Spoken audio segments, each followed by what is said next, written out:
y'all.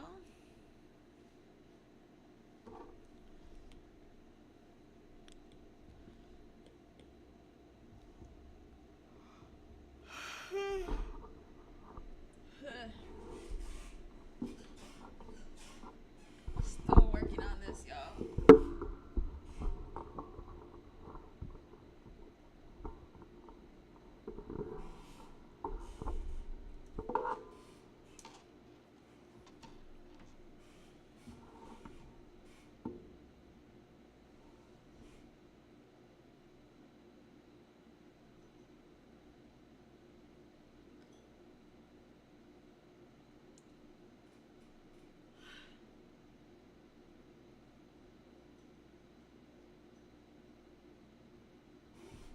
I'm gonna take some melatonin real quick, y'all. I want to be able to go to bed when I fall asleep.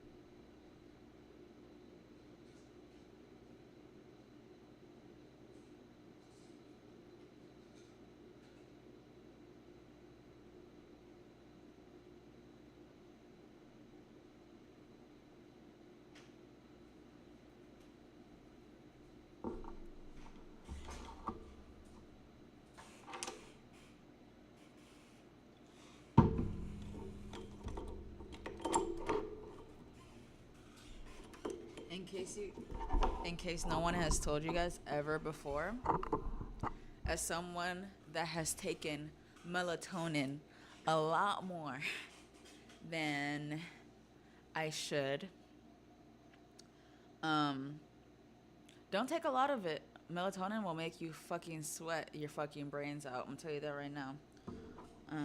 Yeah, let's get to it. Let's get to this drawing, y'all. These fucking lips, man. I'm gonna tell you right now. These fucking lips are gonna fucking kill me.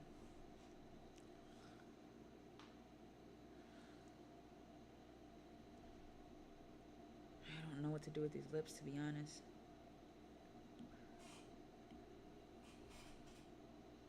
And it's the fucking teeth, actually. It's the teeth, to be honest.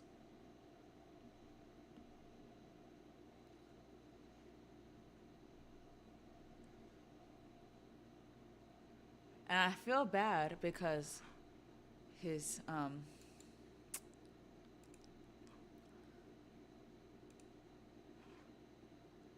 teeth are a little yellow. I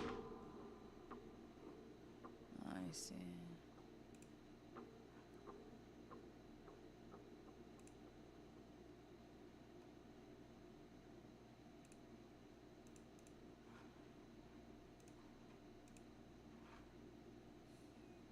Bet. Cool.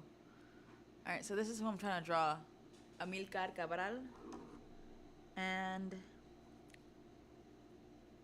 let's see.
These fucking teeth are gonna be the fucking death of me, y'all. Like, I don't know what to do with these teeth, y'all.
Amilcar Cabral. Amilcar Cabral. That's his name. Such a cool guy. Amilcar. Amilcar Cabral.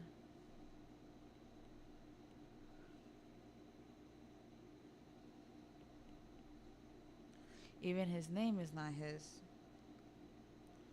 Just like us.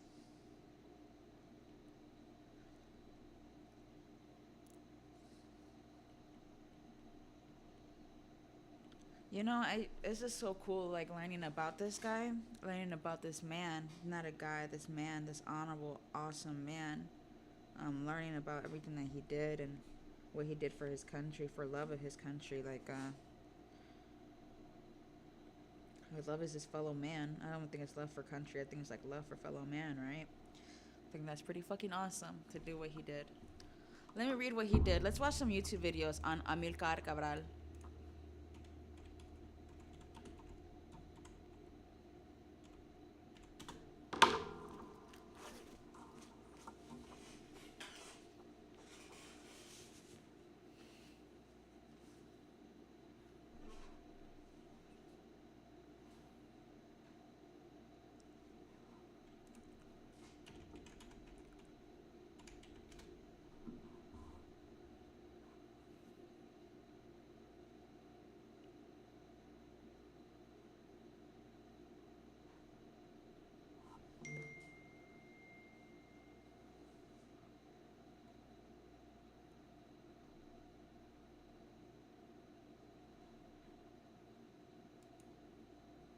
Of Theory.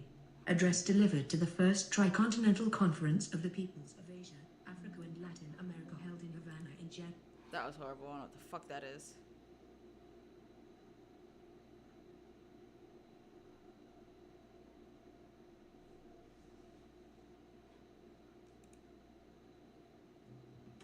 Let's see what this is. Their ambitious ideas and refined distinctions.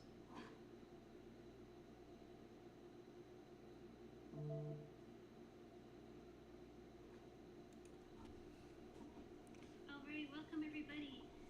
Thank you all for joining us. This is who I fuck with. I'm with the People's Forum. This is the People's Forum.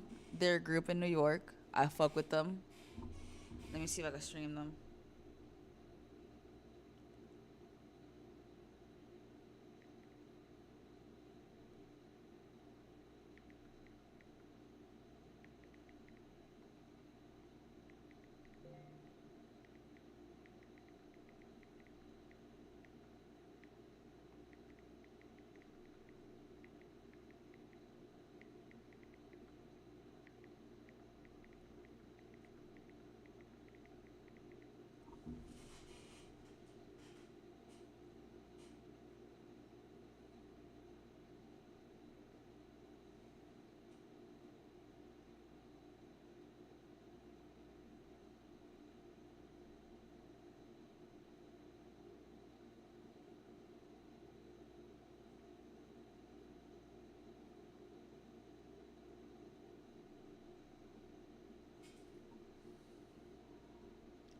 All right. We can't put it on here, but I'm going to put the audio.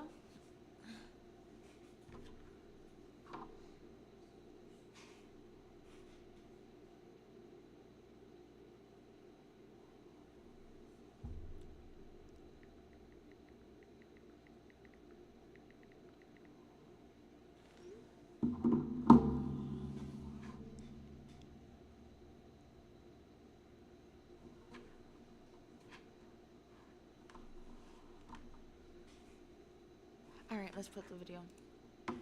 You are joining us for the first time. The People's Forum is a political education and cultural center based in New York City. We've gone virtual now that we are all in this global pandemic.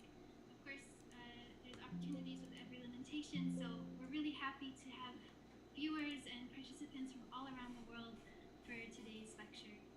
I'm really excited to welcome all of you, especially my dear friend Sonia, who this is her second time being with us here at the People's Forum.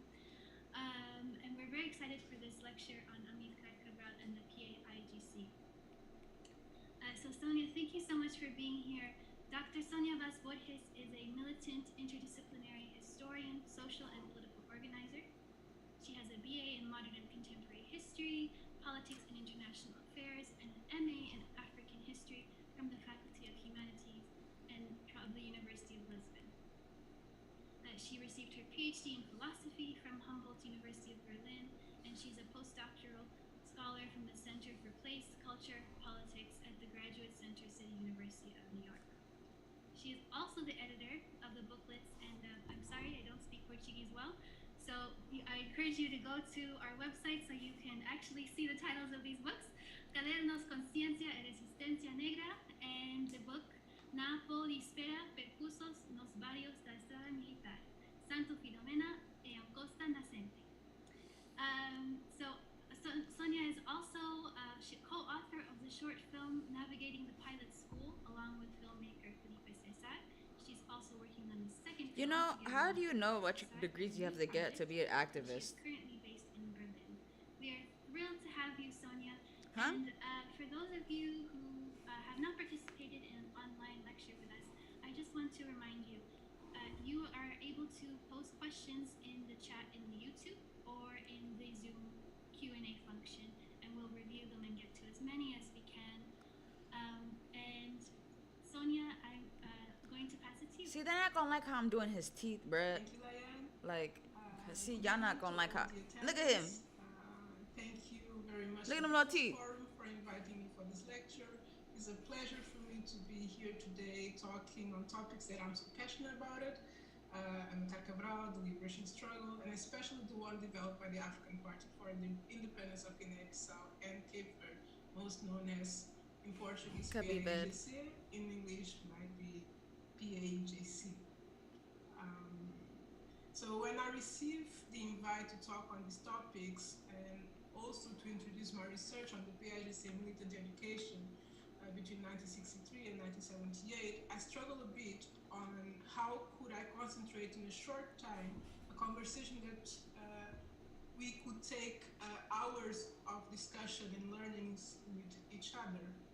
It's not easy to talk about Amilcar Cabral without talking about the collective that was the liberation struggle, as it's not easy to talk also about the liberation struggles as putting from it the educational practices that was involved in the past, and as well as how it continues to teach us today in the diverse struggles that we face. We're gonna keep these in the back burner, y'all. We're gonna keep this one in the back burner. This one's horrible. On three aspects. The first aspect, and without going much into his writings, I would like to talk about Amilcar Cabral as an individual in the different contexts that influenced him and his thoughts until the creation of the African Party for the Independence of Guinea-Bissau and Cape Verde. From there, I want to approach the passage of when Amilcar Cabral becomes Cabral.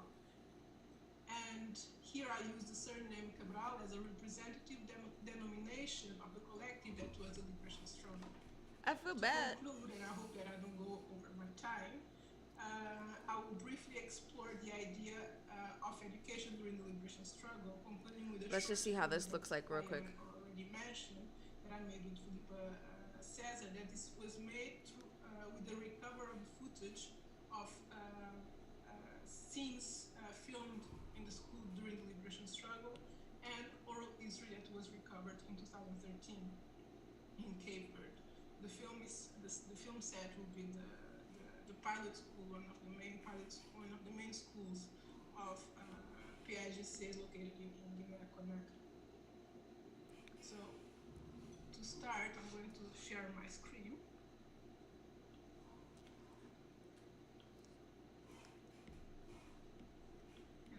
Hope you can see it. Thank you. So to start, we were in 1969 when Amilcar Lopes Cabral, during the party cadres, expressed his deep commitment and dedication and loyalty to the national liberation struggle. And I quote what he said: "I swear to myself that I have to give my life, all my energy, all my courage, all my capacity I can have as a man until the day I die, at the service of my people in Guinea-Bissau and Cape Verde, at the service of the cause of humanity, to make my contribution as far as possible for a man's life to become better in the world. This is my work. End of quote. Only after his assassination, in January 21st, in 1973, did the world realize the loss of one of the most important African politicians and intellectuals of the 20th century. For the propaganda of the Portuguese government, Amilcar Cabral, during that time, was a bandit, a terrorist, a criminal on the pay of the foreign powers. Born in Guinea-Bissau in 1924, educated in Cape Verde and at university in Portugal as an agronomist, Amilcar Lopes Cabral had a personal and professional journey consolidated in the hard times of the Portuguese colonial domination, when outside of Portugal and from his empire, intellectual movements, political and cultural actions sought to free the colonized African man from the fabric of the colonialism and oppression.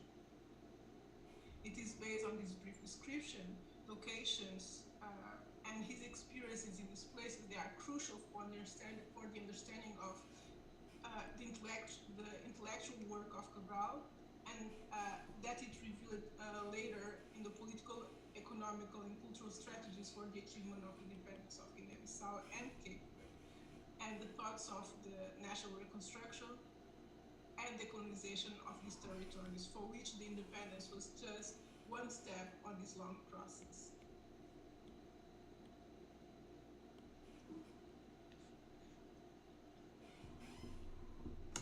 Whoa. What's that? I just built a budgeting app in Base 44. Guys, Nina just built an app. Impossible. Nina can't code. Interesting. Can it generate reports? It can now. Nice. So you're saying we can all build apps now? Yeah. I'm on lunch. I gotta make the call. I'll be right back.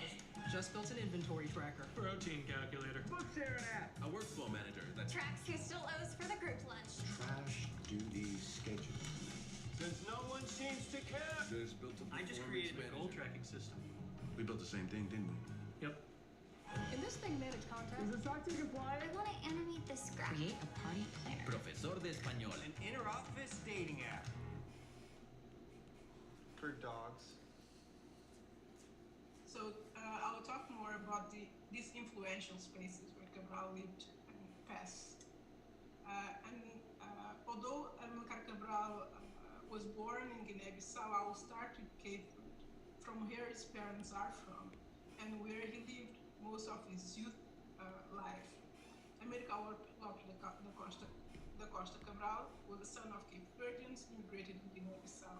He was born in Bafata in September 12, 1924, where he lived till 1932, during which time he returned to Cape Verde in the company of his brothers, Luis Cabral, who became also the president of Guinea-Bissau after independence, and his twin sisters, Arminda and Armanda, and his father, Juvenal Cabral, and his wife at the time, Adelina Correia.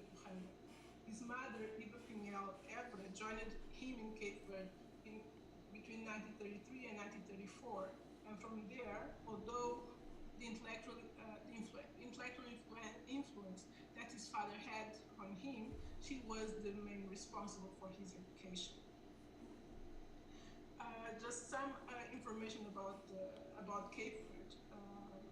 So the archipelago of Cape Verde is located 500 kilometers from the African continent and consists on 10 islands, which are divided into groups defined by their position in relation to the prevailing winds.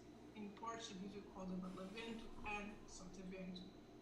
During the year, the archipelago has two seasons. The dry season, that in Creole we say the time of the breezes, that goes from December to June, and the rainy season or the water season, that in Cape Verde we call as águas, that occurs during the months of August to October.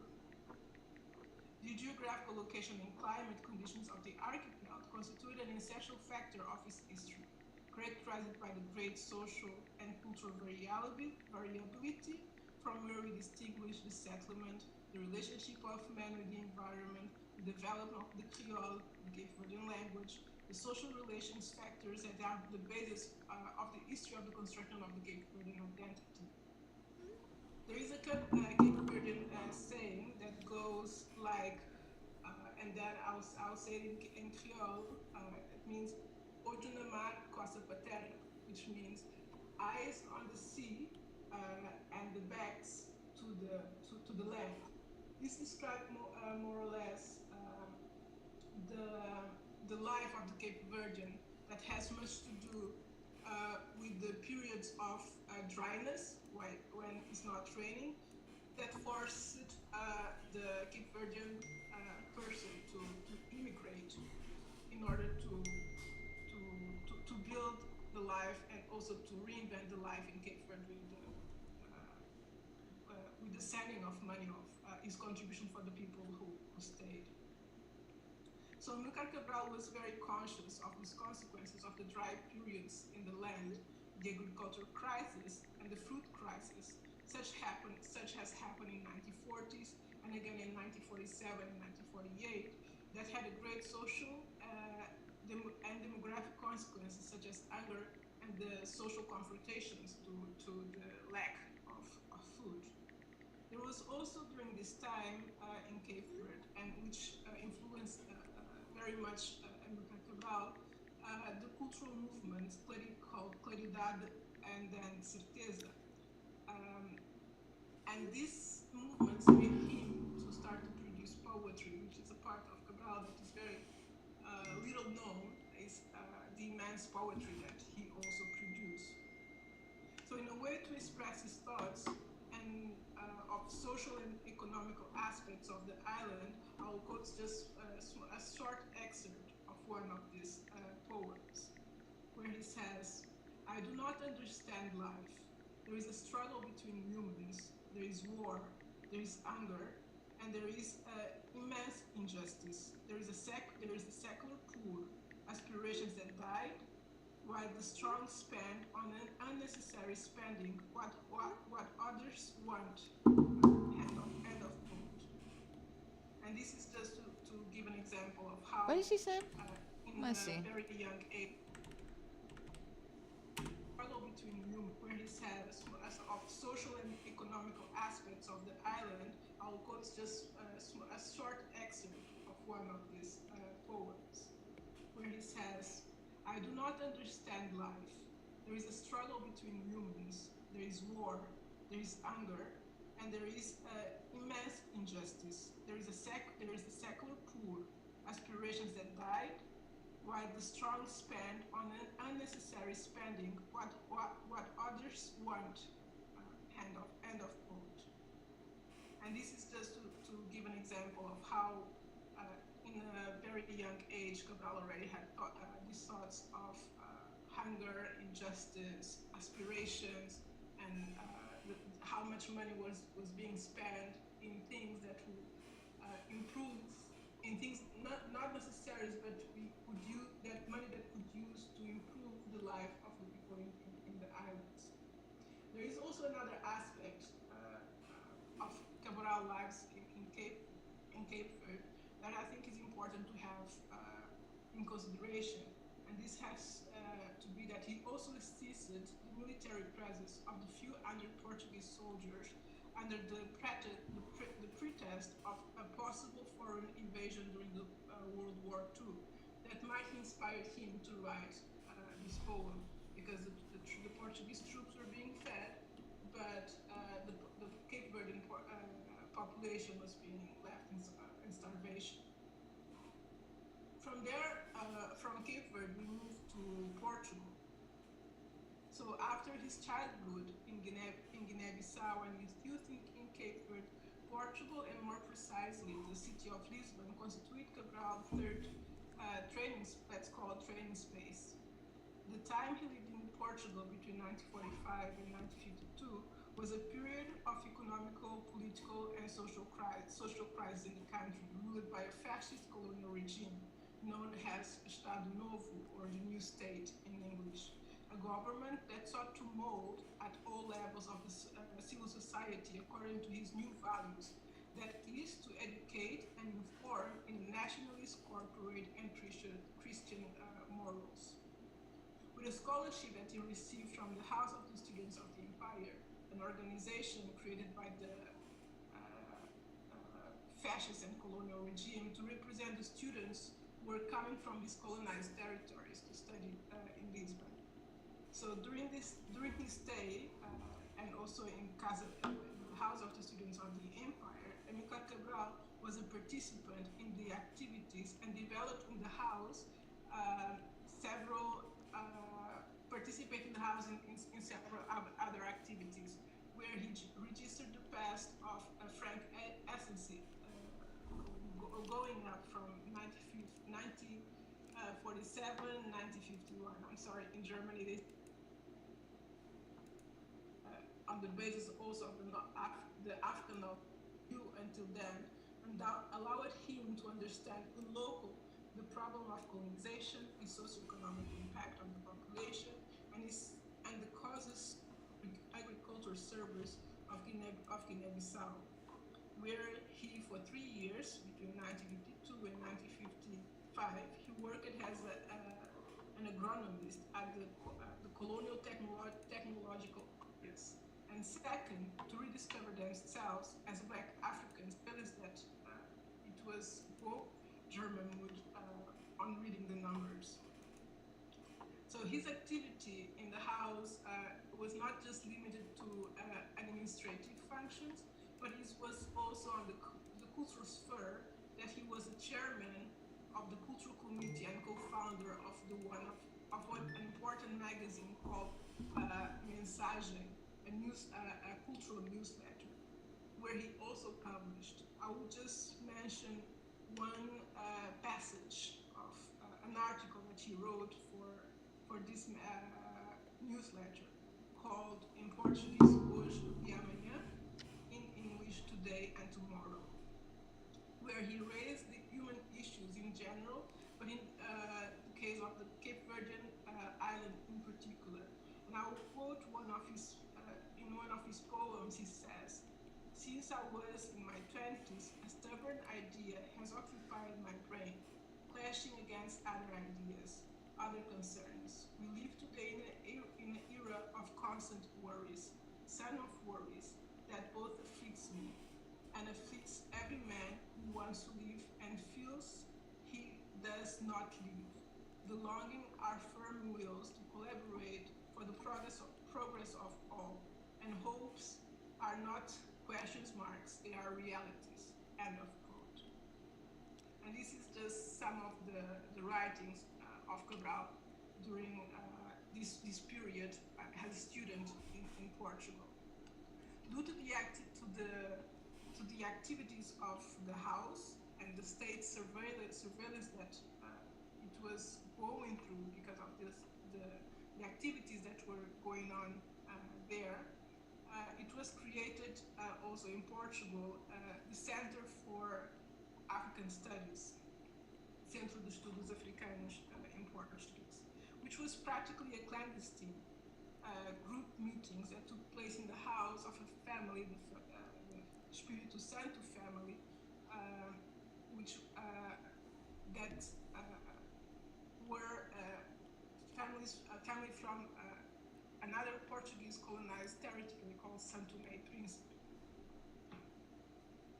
The group operated between 1951 and 1953, consisting of a group of students who were already attending the House of Students of the Empire, which included names like Mário Andrade, Agostinho Neto, Aldo Espírito Santo, Humberto Machado, Noêmio Souza Pope, e Francisco José Terreiro, among others, who later also participated in the liberation struggle of their own countries.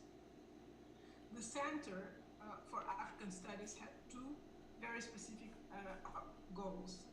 First, to study and get to know Africa in the most different areas. And second, to rediscover themselves as Black Africans inserted inside the colonial context. And from Lisbon, Cabral returns to Guinea-Bissau.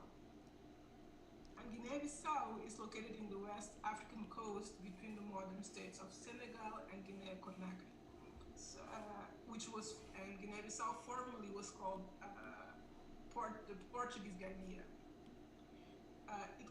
At the area that we today call Guinea-Bissau, it corresponds to what was left of an old area of the Portuguese influence in the 16th century. This area covered the coastal zone of the feitoria, or the slave port of Arguin, and extended to an unspecific point in Serra Leone, a territory that currently its geography is called the Great Senegambia. As a result of the migratory currents from Sudan and Gabon, the territory of Guinea-Bissau is marked by ethnic and language diversity, a total of 25 linguistic groups, in such a small land of less than 1 million inhabitants. And is also marked by the diversity of customs for its political and religious organization located between animism, Islam, and Christianity. In the political field, it was to mention the integration of the territory as a district of the province of Cape Verde, which was called the Large Rivers of Guinea of Cape Verde in 1466, remaining under this jurisdiction till 1879. This common history results of a colonial practice of the enslaved trade, being Cape Verde part of this transatlantic route. And this might be one of the reasons of the combination of the struggle for these two lands, Guinea and Cape Verde, which was part also of the Pan-African project of Cabral. So after completing his studies, Amilcar Cabral was hired by the Minister of the Overseas as an assistant technician for the agriculture service of Guinea-Bissau, where he, for 3 years, between 1952 and 1955, he worked as an agronomist at the Colonial Technological Office of the PSUB Agriculture Experimental Post. It was here in Guinea-Bissau that he made one of the most important studies that grounded the liberation struggle and all its arguments, which was called, in Portuguese, O Recenseamento Agrícola de Guiné, Estimativa 1953, in English, the Guinea Agriculture Census Estimate in 1953. But Amilcar Cabral didn't stop just in Guinea-Bissau. He also worked in Angola in the years of 1956 and 1959, a period which he participated and carried out various works in the fields of the pedology for some of the main Angolan companies. Where he had responsibilities. Through his field work, carried out individually or in a team, to get to know the conditions closely of the inhuman conditions of thousands of, he got to know the inhuman conditions that thousands of Angolan workers were subjected in the cultivation fields, as well as the abuses that they were under of the owners of the land. Conditions that Cabral characterizes as a new form of slavery. On the other hand, he also worked on the secretariat, developing through the analysis of the collected data that made it possible to verify the high profits obtained by the colonial companies without this being invested in the improvement and economic and social development of the territory, in this case, Angola. Another aspect of Cabral, and that's why I have this picture, or this cartoon that was drawn in 1947, his intellectual life and the literature that he used to read. Here we have just some examples. For example, the book of Eagles, which and over the land of Cape Verde, which is a picture that for 1947 is quite revolutionary, having into account that we were during the fascist times, and these books were forbidden to read in Portugal. And here I'll close these influential spaces. So on my next slide, I have the transition from Amilcar Cabral as an agronomist to the liberation struggle in what I like to describe the trinomial of land, agriculture, and the peasants. The studies of agronomy in Lisbon, Cabral various writings on the agriculture team allow us to verify a critical thinking in relation to the agriculture, economic, and social policies of the Portuguese government and its impacts on the population. Amilcar Cabral criticizes the poor consistency of the work carried out by agricultural technicians for agricultural development and the consequent improvement in the life conditions of the population. The contact with the land and the proximity to agricultural world allowed Cabral to verify the social inequalities caused by the government policies, which led him to advocate a policy of the defense of the land, which he considered, and I quote, to be an indispensable condition to the process of the national exploitation of the land, which necessarily implied the subordination of individual interest to the general interests, and the problem of the land must concern not only the individual directly linked to the agriculture, but the entire social group in which he is debated. End of quote. According to Cabral, the defense of the land was an essential process for the defense of man. It was his profession as an agronomous engineer that gave Cabral the possibility to know the Africa that until then, he only knew through the poetry and the writings. It also gave him the chance to get to know the black African man, the peasant, and his traditional agricultural methods. This Africa, different from the Cape Verdean Creole Africa that he knew until then, and that allowed him to understand in local the problem of colonization, its socioeconomic impact on the population, and the causes and the changes causes in the colonized territories. The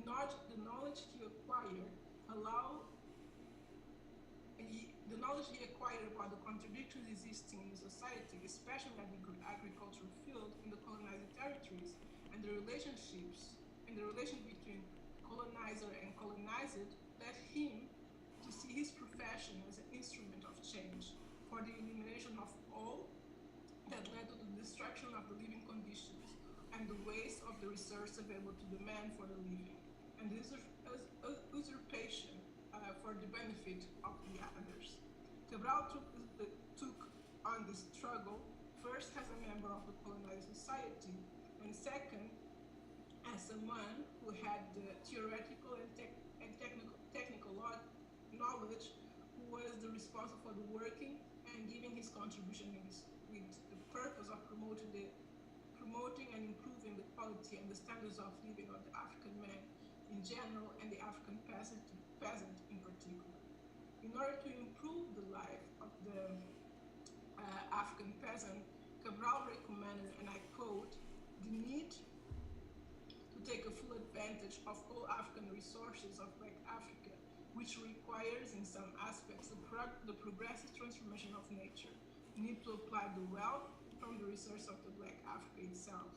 The need to establish an agrarian structure that does not allow the disorderly and greedy exploitation of the land, does not allow, in general, the exploitation from a man to a man. The need to provide the Black man with access to all means of defense against climate diversity.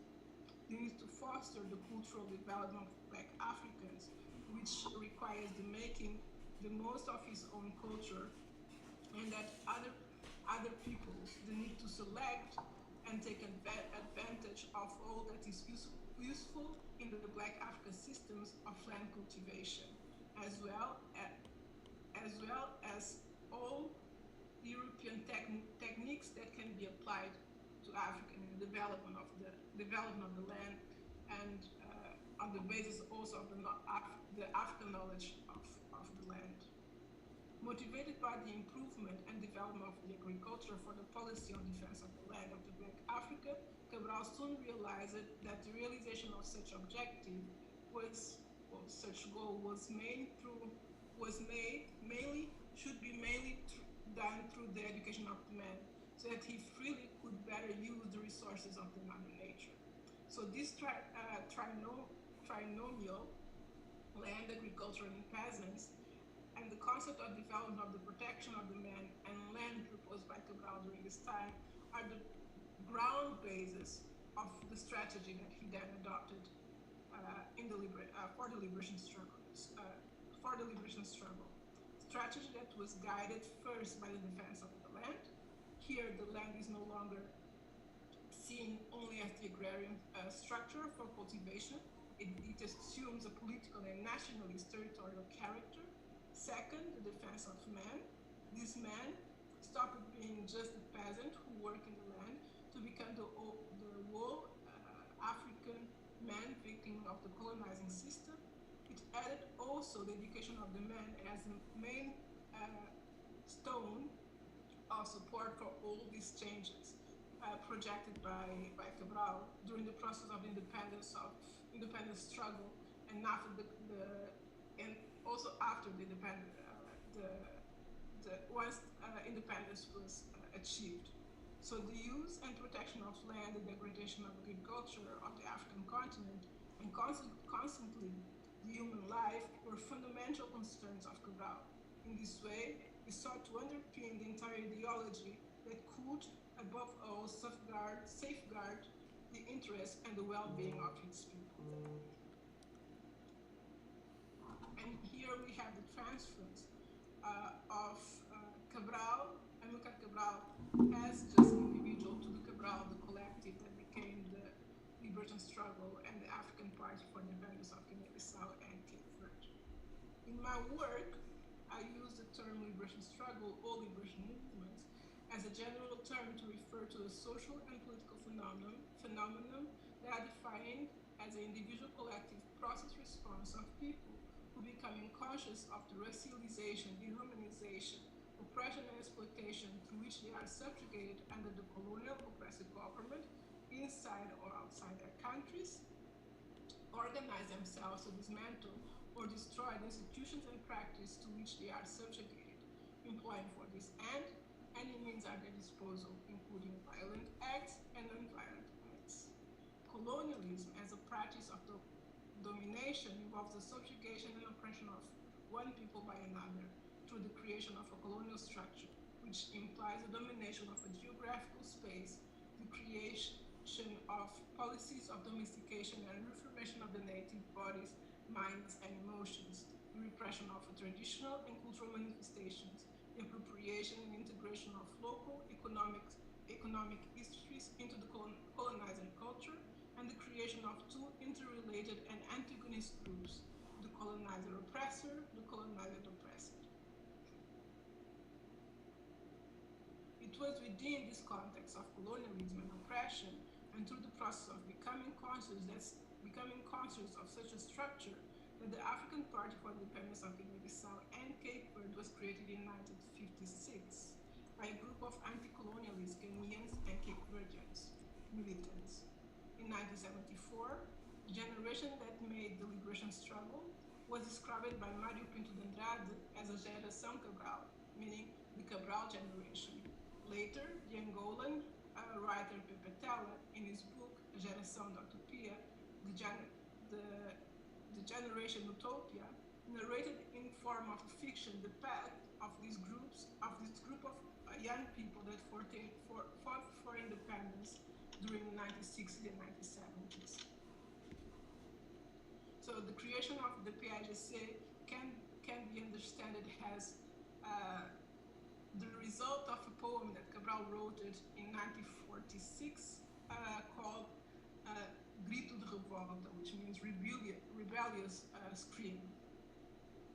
And here comes the part, as I mentioned before, where Amilcar Cabral, the individual, becomes the collective, it becomes the PAIGC.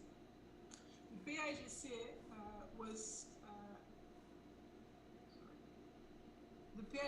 was more than a guerrilla army. The formation and development of the PAIGC went beyond the simple role of leading an armored liberation struggle. It was implicit the idea of building a nation state during and after the liberation. And I quote one of the passages of the PAIGC or Cabral writings.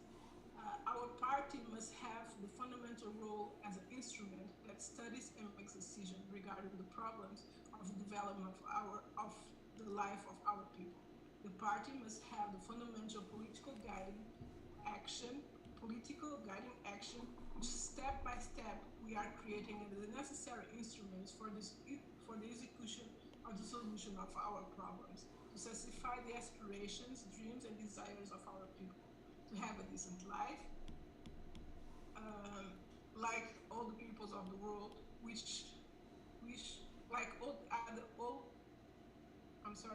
all the people of the world wish to have a peace, to build the progress on their lands, to build the happiness for their children.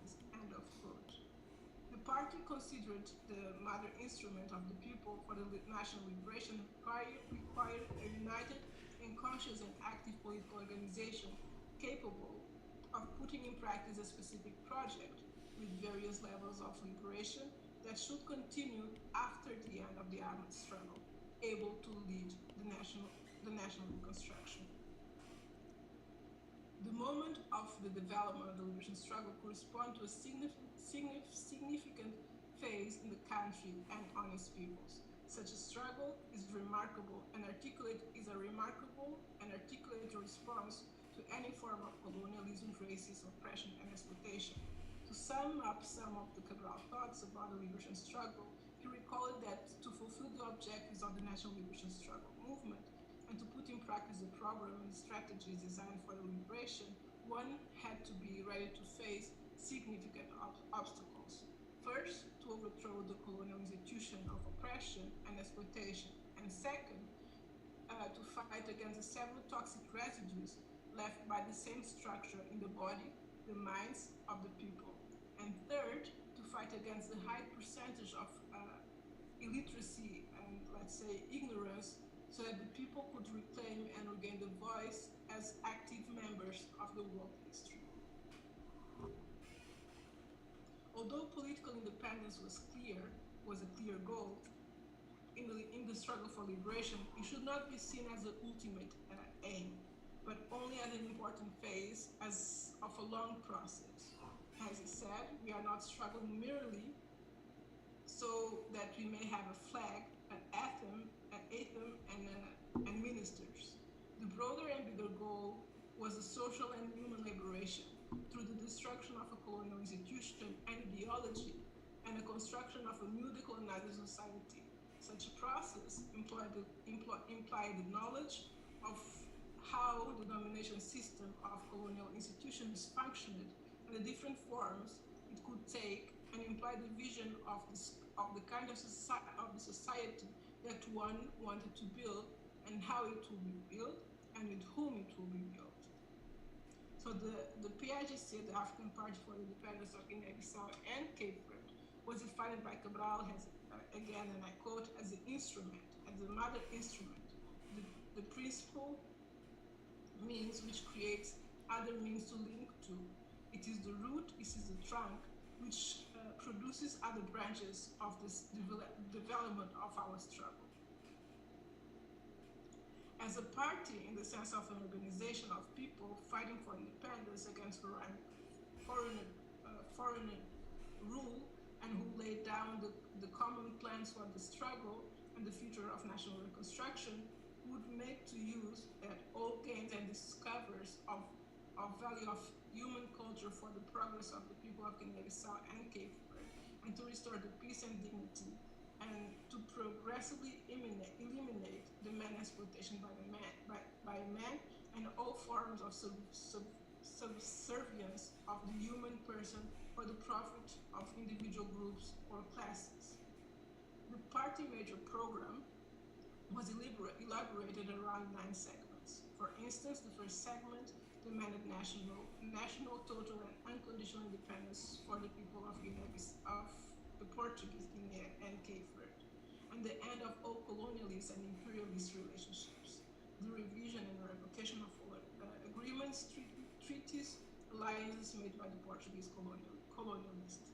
The second and third section of the party major program defended the national, economic, political, and social and cultural unity, and the union between Guinea-Bissau and Cape Verde for the construction of a strong and progressive fatherland based on opportunity consulted by the popular will. The seventh section complemented these last two by defending the African unity. In the fifth section of the party major program was focused on the kind of the regime to be implanted in the country after the independence, namely, and I quote, a democratic, anti-colonialist, anti-imperialist regime, where all citizens will be equal before the law, with no distinction of nationality or ethnic group, sex, gender, origin, cultural level, profession, wealth, religion, beliefs, or philosophical conditions.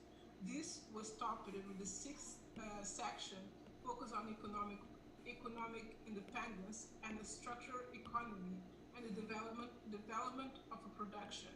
The seventh section was dedicated to the justice and progress and the social and educational level. The eighth section of the was focused on the national defense, and finally the ninth section on an international policy to be developed in the interest of the nations of Africa, of the peace and the progress of humanity. In a synthesis, the national liberation struggle of Guinea-Bissau and Cape Verde was invested in a triple meaning: territorial liberation, political and social and economic development, and national reconstruction.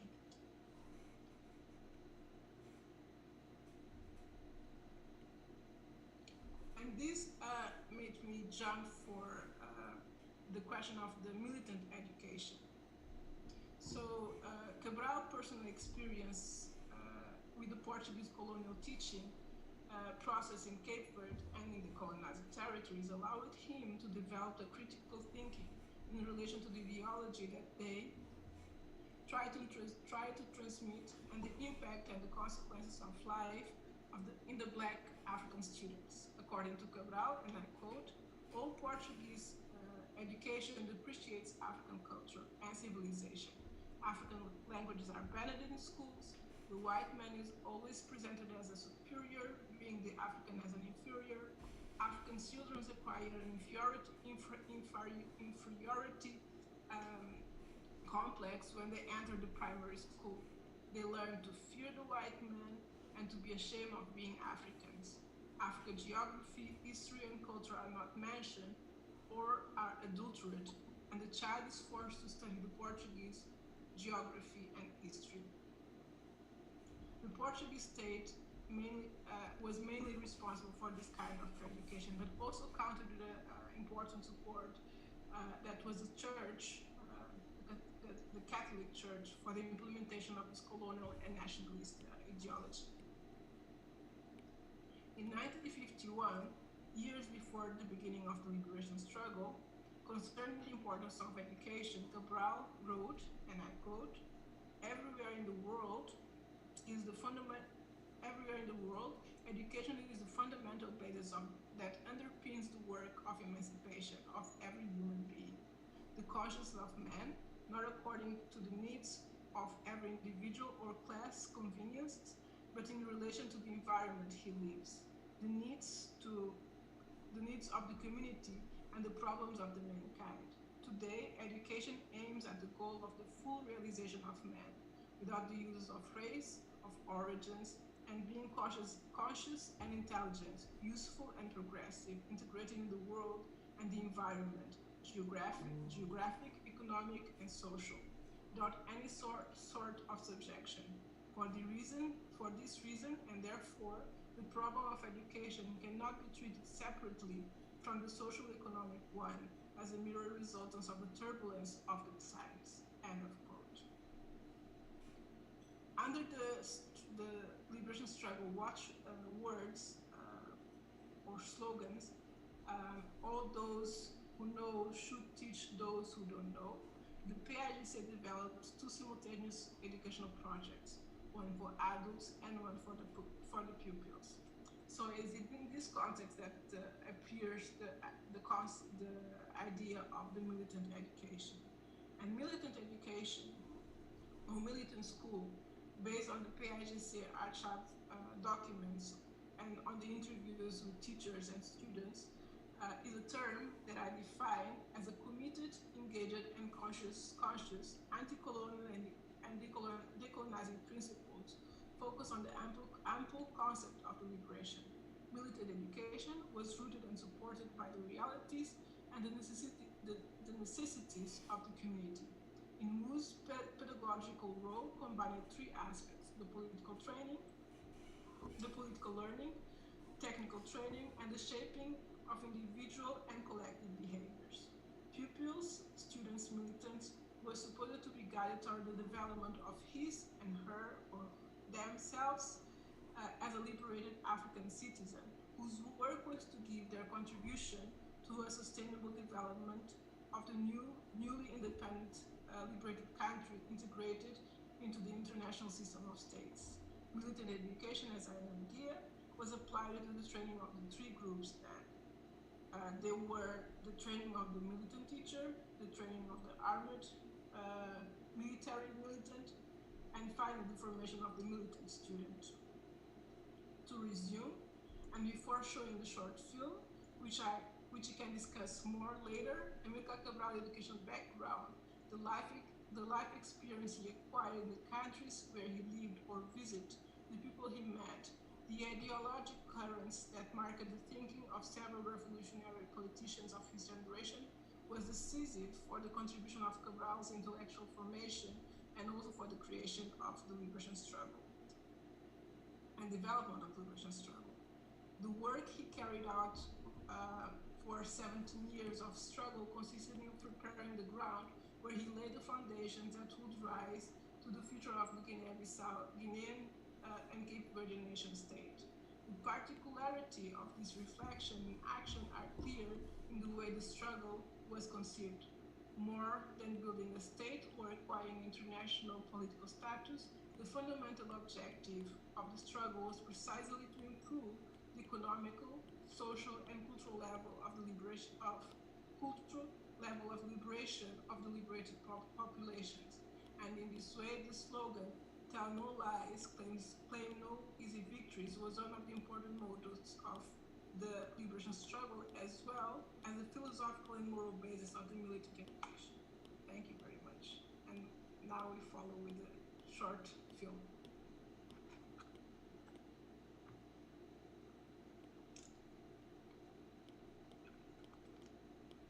My journey into trading, like that learning curve, has exponentially just got a lot shorter. The stuff that I'm learning, that they're teaching me, is, I don't think I would learn this in a long time, so I love it. In those 3 weeks, I've learned more than I have in the past, I would say 10 years of Googling and trying to, figure out stuff on my own. It's just a lot of knowledge put into these courses, and doing paper trading, you see the reward in these classes. The mentors are fully involved, and you can see that, by them helping you win is them winning as well. We win as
My bad, yo.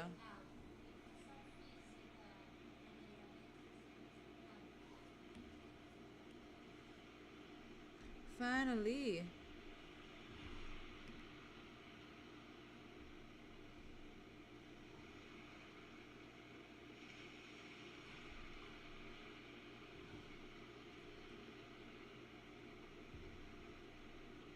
Finally.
This is horrible.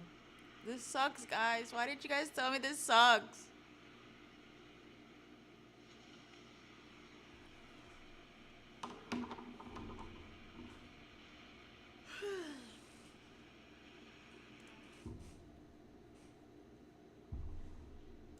Don't you guys tell me this sucks?